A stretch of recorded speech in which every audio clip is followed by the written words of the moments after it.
में CM helpline number 181 से भी लोगों को काफी मदद मिली है। ये कंट्रोल रूम सचिवालय में स्थित है, जहां अपनी अपनी समस्याओं को लेकर लोगों के फोन को अटेंड करने के लिए 300 कर्मचारी 3 अलग अलग शिफ्ट में काम करते हैं। ज्यादातर कॉल्स पर लोगों के कोविड संबंधित सवाल होते हैं या फिर अस्पताल और दवाइयों की उपलब्धता की शिकायतें। सभी शिकायतों को एक परफॉर्मा में दर्ज कर विभिन्न जिलों के सीएमएचओ या फिर अन्य नोडल अधिकारियों को भेज दिया जाता है। अगर इन शिकायतों का निस्तारण नहीं होता है तो उन्हें इसी कंट्रोल रूम में मौजूद हेल्थ डिपार्टमेंट के अधिकारियों को फॉरवर्ड किया जाता है और फिर इनका निस्तारण किया जाता है। इस कंट्रोल रूम का जायजा लिया हमारे संवाददाता सौरभ ग्रस्ती ने। कोरोना काल के दौरान एक वक्त ऐसा आया था जब प्रदेश में हाहाकार मच गया था। लोगों को बेड्स की जरूरत थी, आईसीयू की जरूरत थी, ऑक्सीजन की जरूरत थी और इंजेक्शन की भी जरूरत पड़ रही थी। और उस वक्त 181 सीएम हेल्पलाइन नंबर ने हजारों लोगों की मदद की है। इस वक्त हम स्टेट कंट्रोल रूम में ही हैं और यहाँ पर देख सकते हैं बड़ी संख्या में जो ये कंप्यूटर ऑपरेटर काम कर रहे हैं। दरअसल ये लोगों की समस्याओं को सुन रहे हैं। प्रदेश भर के अलग अलग हिस्सों से आने वाली समस्याओं को यहाँ पर सुना जा रहा है और उसका तुरंत निस्तारण किस प्रकार से हो, इसकी कोशिश जो है वो यहाँ पर हो रही है। और इस अप्रैल और मई के महीने में हजारों शिकायतें यहाँ पर पहुंची हैं और उसका निस्तारण भी हुआ है। इस हेल्पलाइन नंबर के स्टेट कंट्रोल रूम के इंचार्ज साहब हमारे साथ मौजूद हैं। सर, किस प्रकार की यहाँ पर शिकायतें आपके पास पहुंची थी और किस प्रकार से निस्तारण किया गया है? 2020 से ये कंट्रोल रूम माननीय मुख्यमंत्री महोदय के निर्देशानुसार व्यवस्था में है।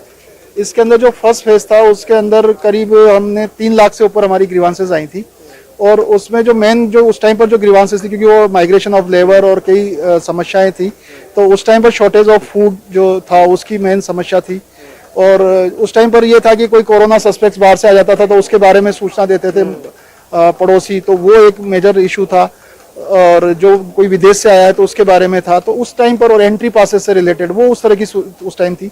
अभी जो मेनली जो ग्रीवांसेस आ रही हैं वो आ रही हैं बेड, ऑक्सीजन, रेमडेसिविर इंजेक्शन और जो लोग होम आइसोलेशन में हैं, जो होम क्वारंटाइन है, तो उनको जो सरकार मेडिकल किट घर पे मुहैया कराती है तो उससे रिलेटेड कभी डिले होता है तो उससे रिलेटेड आती हैं। तो अभी ये जो अगर मैं सेकंड फेज की बात करूं तो ये 1 अप्रैल 2021 से ये सेकंड फेज अभी आया है। तो सेकंड फेज के अंदर जो ग्रीवांसेस आई हैं वो करीब करीब अभी हमारे पास में 16,000 से ऊपर ग्रीवांसेस आई हैं। हालांकि हमारे पास जो कॉल है कॉल सेंटर के अंदर वो करीब 40,000 से 45,000 के बीच में पर डे आते हैं। और इन कॉल्स को लेने के लिए जैसा आप देख रहे हैं यहाँ पर करीब 300 से ज्यादा जो है वो हमारे कॉल एग्जीक्यूटिव्स इस पर डे एंड नाइट काम करते हैं।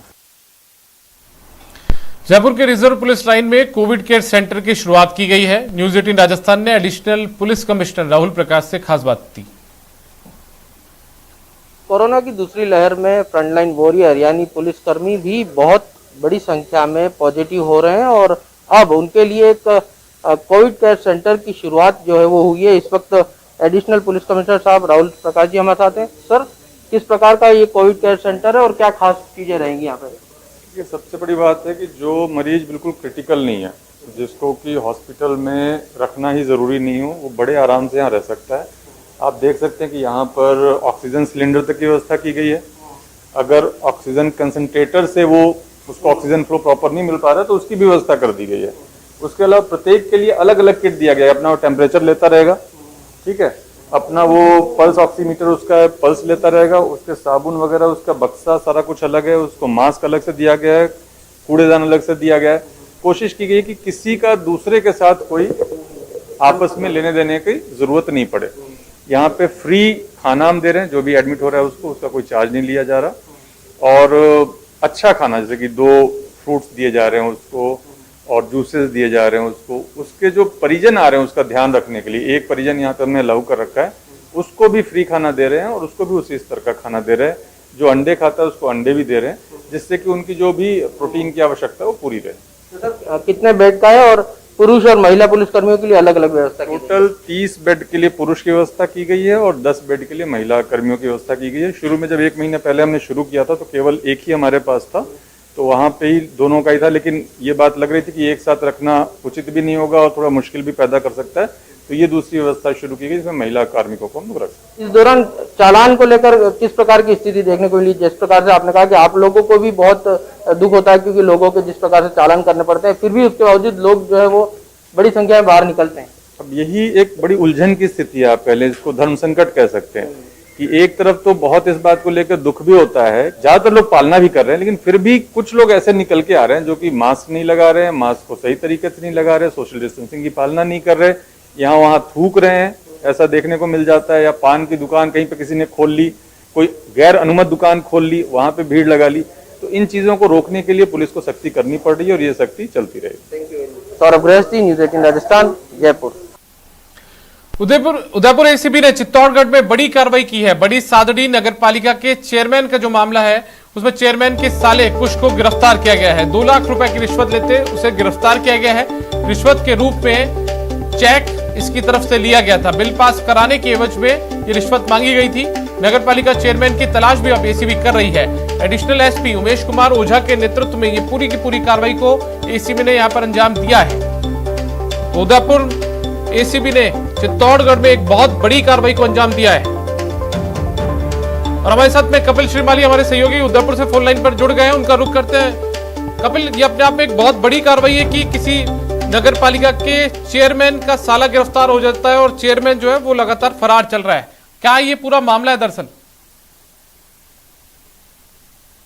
उसके अनुसार ये नगरपालिका चेयरमैन से जुड़ा हुआ पूरा मामला और रिश्वत का खेल इस हद तक चल रहा था। आप देखिए कि रिश्वत के रूप में चेक लिया गया और उस चेक को कैश कराने के समय एसीबी की टीम ने दबिश देकर कुश नाम के एक युवक को गिरफ्तार किया है, जो कि नगरपालिका बड़ी सादड़ी के चेयरमैन निर्मल पितलिया का साला बताया जा रहा है। 2 लाख रुपए की रिश्वत लेते हुए रंगे हाथों एसीबी की टीम ने गिरफ्तार किया। और जो परिवादी है वो बड़ी सादड़ी नगरपालिका क्षेत्र में ठेकेदारी का काम करता और करीब कुछ करोड़ों का बिल भुगतान जो है वो बाकी चल रहा था। उस बिल के भुगतान के एवज में 2 लाख रुपए की राशि मांगी गई थी। परिवादी ने उदयपुर एसीबी के एडिशनल एसपी उमेश कुमार ओझा को इसकी शिकायत दर्ज कराई थी। शिकायत मिलने के बाद में इस पूरे मामले का सत्यापन किया गया और सत्यापन करने के साथ ही आज इस कार्रवाई को अंजाम दिया गया। एडिशनल एसपी उमेश कुमार ओझा के नेतृत्व में एक व्यक्ति जो कि रिश्वत की राशि ली गई थी, जो चेक लिया गया था, कुश नाम के व्यक्ति को गिरफ्तार कर लिया गया और एसीबी की टीम अब निर्मल पितलिया जो कि नगरपालिका बड़ी सादड़ी के चेयरमैन है, उनकी तलाश कर रही है। उनकी तलाश कर उनसे भी इस बारे में पूछताछ की जाएगी। जी चलिए कपिल, बहुत बहुत शुक्रिया इस तमाम जानकारी के लिए। तो कपिल श्रीमाली बता रहे हैं कि कार्रवाई को एसीबी ने यहां पर अंजाम दिया है और चेयरमैन के साले को यहां पर कुश नाम के व्यक्ति को गिरफ्तार किया गया है।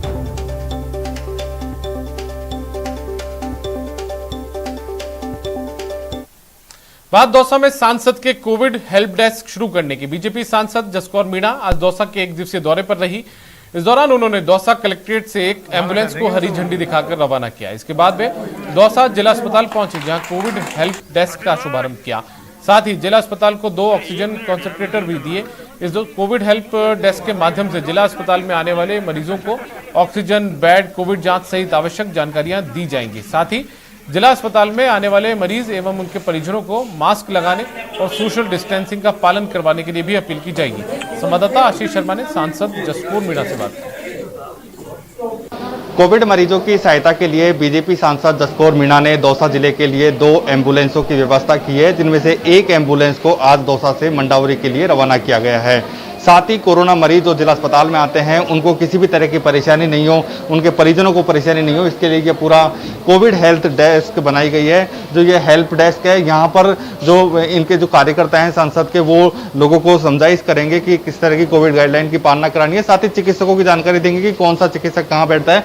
मैडम, क्या सोच लेकर ये हेल्प डेस्क खोली गई है? देखिए, सहायता ही हमारी सोच है और संगठित होकर हर विचारधारा के लोग यदि एकजुट होकर इस महामारी के लिए लड़ेंगे और सब तरह से पॉजिटिव सहयोग करेंगे, उसी उद्देश्य से हमने इस स्थान को हेल्प डेस्क के रूप में कन्वर्ट किया है। और ये मान के चले सहायता केंद्र है मरीजों को भी और हमारे स्थानीय चिकित्सकों को, यहाँ के स्वास्थ्य कर्मियों को, कि किसी भी तरह का प्रेशर उन पे आता है तो हम सहयोग जितनी उनको कर सकते हैं हम करेंगे। बिल्कुल, ये हेल्प डेस्क के मरीजों के लिए काफ़ी फायदेमंद होगी, क्योंकि जो कोरोना के मरीज हैं वो इधर उधर भटकते रहते हैं, उनको ये पता नहीं रहता कि कहाँ पर जांच होगी, कहाँ पर वार्ड है। ऐसे में हेल्प डेस्क मिलेगी तो निश्चित रूप से वो सही जगह पर पहुंच जाएंगे, जिससे अस्पताल में संक्रमण भी नहीं फैलेगा और उनको फायदा भी होगा। आशीष शर्मा, न्यूज 18, दौसा। वैक्सीनेशन मामले को लेकर सीएम अशोक गहलोत ने एक बार फिर से केंद्र सरकार पर हमला बोला है। साथ ही गहलोत ने कोरोना की तीसरी लहर में बच्चों के स्वास्थ्य को लेकर भी चिंता जाहिर की है। सीएम गहलोत ने आज ट्वीट कर कहा कि यदि 130 करोड़ आबादी वाले हमारे देश में जल्द ही सभी के लिए वैक्सीन का इंतजाम नहीं हुआ तो तीसरी लहर में हालात बदतर होंगे। वहीं उन्होंने ये भी कहा कि अगर तीसरी लहर ने बच्चों को प्रभावित किया तो देश कभी माफ नहीं करेगा।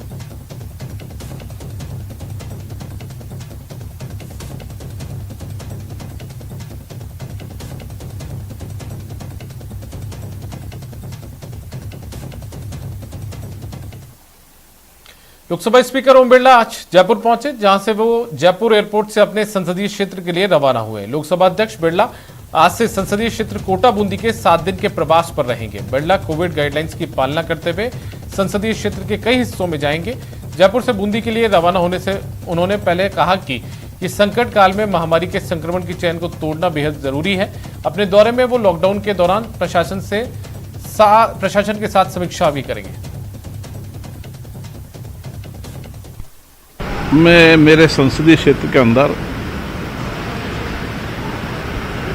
कोरोना इस महामारी के अंदर किस तरीके से हम सामूहिक मिलकर इस कोरोना की संक्रमण की चेन को तोड़ पाएं और जो लोग कोरोना संक्रमित हो चुके हैं उनको कैसे स्वस्थ कर सकें, इसके लिए एक सामूहिक प्रयास की आवश्यकता है।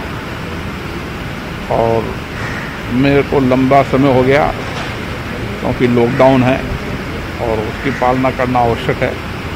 मैं आज जाकर प्रशासन से ही बात करूंगा, चिकित्सा प्रशासन से बात करूंगा और कोशिश करेंगे कि भविष्य में कोई भी महामारी हो उसके व्यापक इंतजाम हमारे पास होना चाहिए।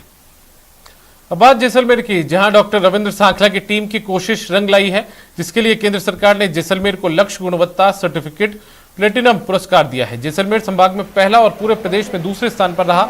यूएनएफपीए यूनिट द्वारा किए गए कोशिशों से श्री जवाहर चिकित्सालय के प्रसव कक्ष को गुणवत्ता की कसौटी पर खरा उतरने पर केंद्रीय स्वास्थ्य मंत्रालय ने लक्ष्य सर्टिफिकेट प्रदान किया है।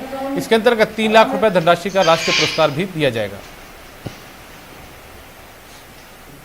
हमारी टीम में बहुत खुशी है क्योंकि हम पिछले कई महीनों से इस पर लगातार कार्य कर रहे थे। अपने कार्य की गुणवत्ता को हम बढ़ा रहे थे। जो भी हमें इंस्ट्रक्शन दिए गए थे, आगे से जो इंस्ट्रक्शन आए थे, हम उसके अकॉर्डिंग काम कर रहे थे। उज्जवल जी और साथ में यतेंद्र जी जो थे हमारे साथ, और हमारा पूरा स्टाफ, सुमित्रा जी, रोहिदास जी, सबने मिलकर, रेखा सिस्टर, हम सब ने मिलकर इस कार्य को आगे बढ़ाया था और बहुत अच्छी तरह हमने इस कार्य को किया है। भारत सरकार की तरफ से एक गुणवत्ता की कसौटी पे मानदंड पे खरा उतरने के लिए एक कार्यक्रम चला गया था, लक्ष्य। उसमें हमें हर प्रोटोकॉल पे उत्कृष्ट सेवाएं देनी थी, तो हम उसमें कड़ी मेहनत करके दिन रात हम और हमारी टीम ने काम किया और वहाँ से हमारा एक एनालिसिस हुआ वर्चुअली अभी, तो उसमें एक एक चीज़ को बहुत गहरी और बारीकी से आंका गया और उसमें हमने और हमारी टीम ने अच्छा परफॉर्मेंस दिया। बात पेट्रोल डीजल के बढ़ते दामों की। राजधानी जयपुर में आज पेट्रोल के दामों ने शतक लगा दिया है। पेट्रोल डीजल के दामों में हो रही लगातार बढ़ोतरी के कारण आज जयपुर में पेट्रोल 100 रुपए प्रति लीटर पहुंच गया है। वहीं डीजल के दाम 93 रुपए 13 पैसे प्रति लीटर हो गए हैं। इस महीने तेल कंपनियां 13 बार दाम बढ़ा चुकी है, जिसके कारण पिछले 22 दिनों में पेट्रोल पर 3 रुपए 12 पैसे प्रति लीटर और डीजल पर 3 रुपए 85 पैसे प्रति लीटर की बढ़ोतरी हो चुकी है।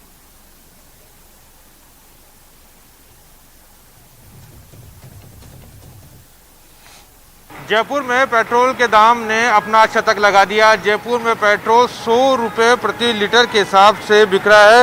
इस वक्त हम लोग जयपुर के 22 गोदाम स्थित भारत पेट्रोलियम पर मौजूद है। यहाँ पर जो भीड़ आप देख रहे हैं वो ये इसकी वजह है कि लॉकडाउन के चलते पेट्रोल को जो है केवल 11 बजे तक यहाँ पर खोलने की अनुमति दी गई है। लोग अब दाम कितने भी हों लेकिन लोगों को पेट्रोल भराना ही पड़ रहा है और यही वजह है कि लोग पेट्रोल पे पेट्रोल भरा रहे हैं। और आप पेट्रोल पंप दाम है वो 100 रुपये प्रति लीटर, यानी शतक जो है वो प्रदेश में जयपुर भी अब लगा चुका है। इससे पहले अगर बात करें तो 6 से 7 जिले ऐसे हैं जहां पर पहले से ही दाम जो है वो 100 रुपये को पार कर चुके हैं। कुछ लोग हमारे साथ उनसे बात करेंगे, उनका क्या कहना है। अंकल जी, पेट्रोल के दाम लगातार बढ़ रहे हैं, आज 100 रुपये लूट मच रही है पूरी तरह से, बहुत बुरा हाल हो रहा है। लॉकडाउन में, कोरोना में आप लोग पहले से परेशान है, 100 रुपये प्रति लीटर होने से बिल्कुल लूट मच रही है, बहुत बुरा हाल हो रहा है, बहुत बुरे हाल हो रहे हैं। हाँ तो भैया आप बताइए, 100 रुपये प्रति लीटर पेट्रोल पहुंच गया। अभी आप जो पेट्रोल लेने जा रहे हैं उसके दाम 100 रुपये प्रति लीटर हो गए, क्या कहेंगे? इससे गरीबों की महंगाई, कमर तोड़ महंगाई चल रही है, आम पब्लिक का जीना दुभर हो गया है। मजदूर आदमी तो बाहर ही नहीं निकल सकते। उनकी रोजी रोटी के पेट पे बहुत ही बाहर कमर तोड़ महंगाई पड़ रही है और ऐसे महामारी कोरोना इलाज के प्रति मेडिकल के द्वारा कुछ नहीं है। तो देखिए पेट्रोल भराने आप आए हैं, 100 रुपये प्रति लीटर पेट्रोल मिल रहा है, मजबूर है पेट्रोल भराना तो पड़ेगा, क्या कहेंगे? हाँ मजबूर है, पेट्रोल तो भराना पड़ेगा और पेट्रोल नहीं भराएंगे तो कैसे काम धंधा चलेगा। पेट्रोल भी ज़रूरी है और इस कोरोना काल में सरकार को सोचना चाहिए इस पेट्रोल को लेकर कुछ ना कुछ। वैसे काम धंधा कुछ है नहीं, चल रहा नहीं और पेट्रोल इतना महंगा हो रहा है। तो देखिए पेट्रोल डीजल भराना मजबूरी है आम आदमी की, क्योंकि वाहन चलाना है, अपने काम पर जाना है, काम धंधों पहुंचना है तो पेट्रोल भराना पड़ेगा। लेकिन लोगों की ये मांग है कि कोरोना काल में जिस पहले से ही लोग परेशान हैं, तो ऐसे में पेट्रोल डीजल के दाम कम करके राहत देने का ये समय है, ना कि लगातार दाम बढ़ाने का। कैमरा पर्सन बलबीर सिंह के साथ सचिन कुमार, न्यूज़ 18 जयपुर। राजधानी जयपुर के जौहरी बाजार के दुकानदारों को ताउते तूफान का काफी नुकसान उठाना पड़ा है। लॉकडाउन के दौरान दुकान बंद होने की वजह से दुकानदारों को तूफान का अंदाजा भी नहीं लगा और उनका लाखों का सामान भीग गया। आज जब कुछ दुकानदारों को इस बात का अंदाजा लगा तो सभी व्यापारी अपनी दुकानों पर पहुंचे। हमारे संवाददाता अरबाज अहमद ने इसका जायजा लिया। ताउते तूफान ने राजधानी जयपुर में जौहरी बाजार के व्यापारियों को बड़ा चूना लगाया है। तूफान तो गुजर गया लेकिन तूफान के बाद का असर आप मेरे पीछे अभी भी देख सकते हैं। जो दुकानों के अंदर पानी भरा है उससे काफ़ी माल का नुकसान हुआ है। अब जब व्यापारी को इन चीज़ों की जानकारी मिली है तो आनन फानन में व्यापारी यहां पहुंच करके अपनी दुकान से माल बाहर निकाल रहे हैं, उसे सुखाने की कोशिश कर रहे हैं। दरअसल जयपुर नगर निगम हेरिटेज ने यहाँ के बाज़ारों में बरामदों के ऊपर कुछ काम की कवायद की थी और उसके बाद में जो यहाँ की छतों को पूरी तरह से ड्रिल कर दिया गया था। छतें कमज़ोर हो गई, लॉकडाउन लग गया, उसके बाद में सभी मजदूर अपने काम छोड़ करके चले गए। लेकिन जो दुकान यहाँ पर मौजूद हैं जौहरी बाज़ार के अंदर वो काफ़ी कमज़ोर थी। उसका असर यहाँ पर ताउते तूफान के दौरान देखने को मिला। पानी बरसा सीधा दुकानों में गया और माल काफ़ी ख़राब हो गया। कुछ दुकानदार हमारे साथ में मौजूद हैं। साहब किस किस तरह का आपका माल था, किस किस तरह का नुकसान हुआ है? ये हमारा कपड़े का संबंधित खंदा है और जयपुर बसावट से ही हेरिटेज खंदे के नाम से जयपुर का है और नगर निगम की लापरवाही माने या नगर निगम के द्वारा इसका सुधारण। और इस बुलेटिन में फिलहाल इतना ही। नमस्कार।